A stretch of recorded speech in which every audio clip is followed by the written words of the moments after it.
Assalamualaikum warahmatullahi wabarakatuh. Wassalatu wassalamu ala asyrofil anbiya'i wal mursalin Nabina Muhammadin sallallahu alaihi wasallam wa ala alihi wa sahbihi ajmain.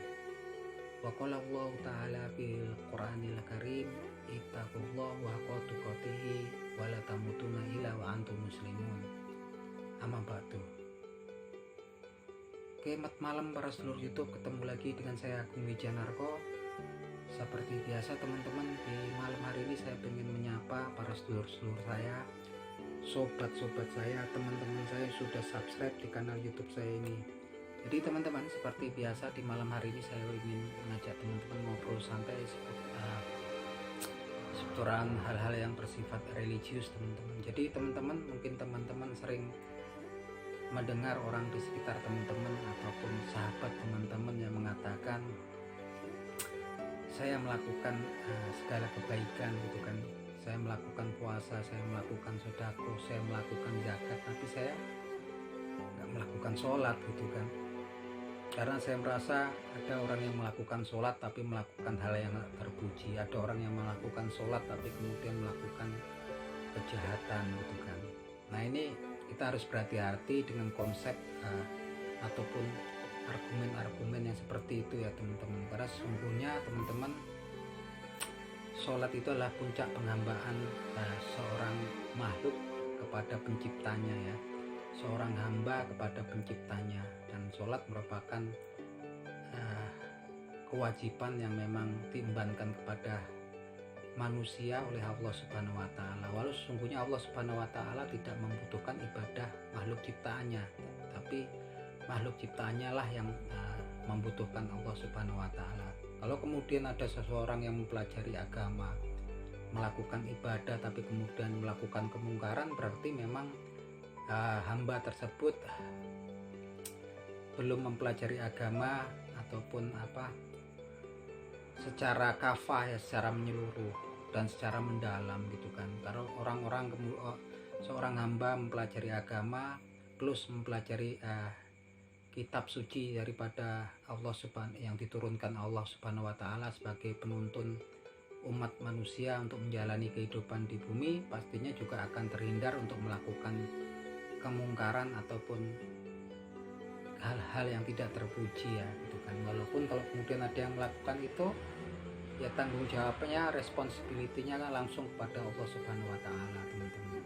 Kita sering mungkin mendengar ada seorang yang dikategorikan seorang yang ahli agama tetapi kemudian melakukan kejahatan, melakukan hal-hal yang tidak terpuji.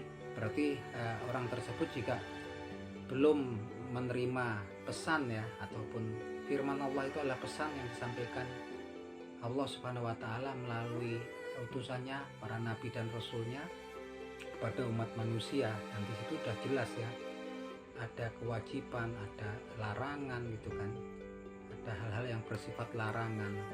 Dan semuanya kalau kemudian kita pelajari, kemudian dengan rasa kita yakin keimanan bahwasanya di situ ada implikasinya, kita ketika kita melakukan kejahatan, hal-hal yang tidak terpuji, pastinya kita akan terhindar dari tersebut. Nah kalau kemudian ada oknum-oknum yang melakukan ibadah secara ritual saja gitu kan, berarti melakukan kejahatan, hal-hal yang tidak terpuji, berarti tampaknya dia nggak mempelajari secara kafah ataupun melakukan ibadah sebagai ritual saja. Toh hal tersebut juga memang tanggung jawab seorang hamba kepada sang penciptanya gitu kan.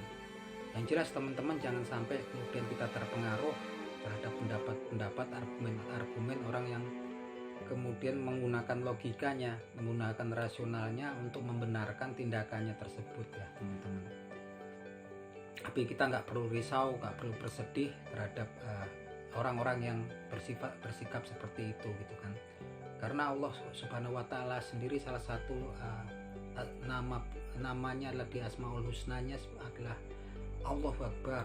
Artinya Allah itu maha besar, sebelum segala sesuatu itu ada dia udah besar. Dan dia nggak suka ya kalau kemudian ada makhluk ciptaannya kemudian dipaksa-paksa untuk beribadah ataupun menyembah kepadanya. Karena pada hakikatnya dia nggak butuh daripada ibadah para hambanya, tapi justru para hambanya lah yang butuh kepada Allah Subhanahu wa Ta'ala.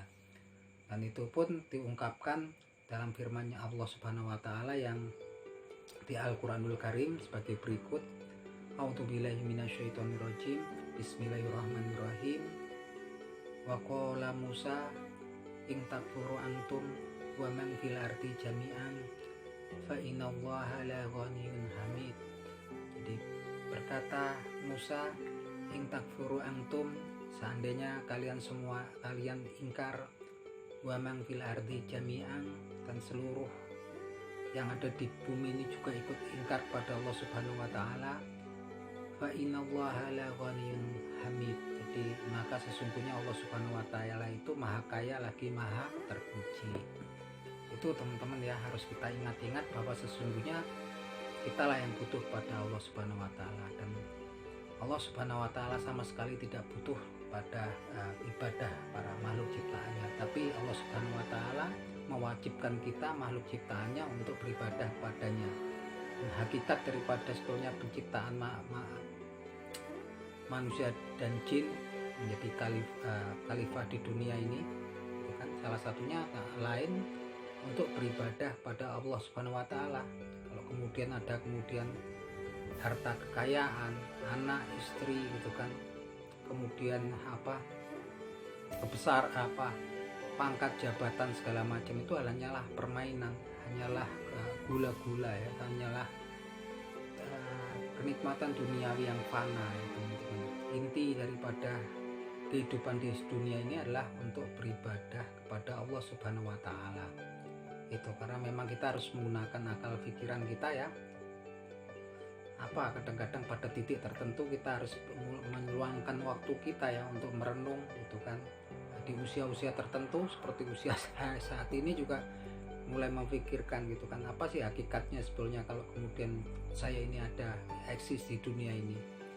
Pastinya akhirnya balik lagi ya, semua itu dibiarkan oleh Allah Subhanahu wa taala, intinya untuk melakukan ibadah, ketaatan, kepatuhan kepada Allah Subhanahu wa taala, yang pada akhirnya nanti kita akan kembali kepada Allah Subhanahu wa taala, dan pada saatnya nanti di yaumul hisab kita akan dihitung segala amal perbuatan, amal ibadah kita, kebaikan dan kejahatan kita, walaupun sebesar biji zarah nanti akan dinampakkan dan akan dihitung atau dihisab di yaumul hisab atau di yaumul akhir gitu kan. Dan di yaumul hisab yang pertama kali dihitung untuk seorang yang beriman adalah sholatnya ya. Jadi ketika sholatnya itu baik, maka insya Allah yang lain dihitung, baru dihitung. Yang lainnya pun insya Allah akan baik. Tapi kalau kemudian sholatnya buruk gitu kan, sholatnya nggak bagus, ibadahnya nggak bagus, tentunya yang lain juga pastinya akan mengikuti keburukan seperti itu, karena yang dihitung pertama kali adalah ibadah atau sholatnya. Insya Allah teman-teman, kita yakin kalau kita melakukan ibadah sholat dengan ikhlas, tulus ikhlas kepada Allah Subhanahu wa taala, tentunya insya Allah amal perbuatan yang lain pun akan menjadi amal yang baik ya teman-teman gitu kan. Dan kalau mungkin teman-teman sudah berusaha melakukan kebaikan tapi kemudian merasa berat untuk melakukan ibadah sholat, teman-teman, ada baiknya kita untuk berdoa memohon pada Allah Subhanahu wa taala agar diberi kemudahan untuk melakukan ibadah. Karena sebagai manusia tentunya ya teman-teman, kita sering melakukan dosa dan kesalahan, dan salah satu daripada efek daripada dosa itu pasti ada ke diri kita. Salah satunya adalah kita biasanya berat melakukan ibadah. Kalau dosa-dosa itu dosa-dosa yang besar, itu pastinya kita pasti berefek pada kita. Salah satunya adalah kita malas gitu kan, berat melakukan ibadah. Pada saat-saat seperti itu pastinya kita bermohon pada Allah, butuh bantuan pada Allah Subhanahu wa taala untuk diberi kemudahan melakukan ibadah pada Allah Subhanahu wa taala. Dan doanya juga sudah diajarkan oleh Nabi Muhammad SAW dalam hadisnya sebagai berikut. A'udzubillahi minasyaitonirrajim. Bismillahirrahmanirrahim. Allahumma aini ala zikrika wa syukrika wa husni ibadatik. Ya Allah, aku bermohon kepadamu. Allahumma aini, bantulah aku ala zikrika, untuk selalu bisa mengingatmu, wa syukrika, dan kemudian untuk selalu bersyukur kepadamu, wa husni ibadatik, dan untuk dapat melakukan sebaik-baik ibadah kepadamu.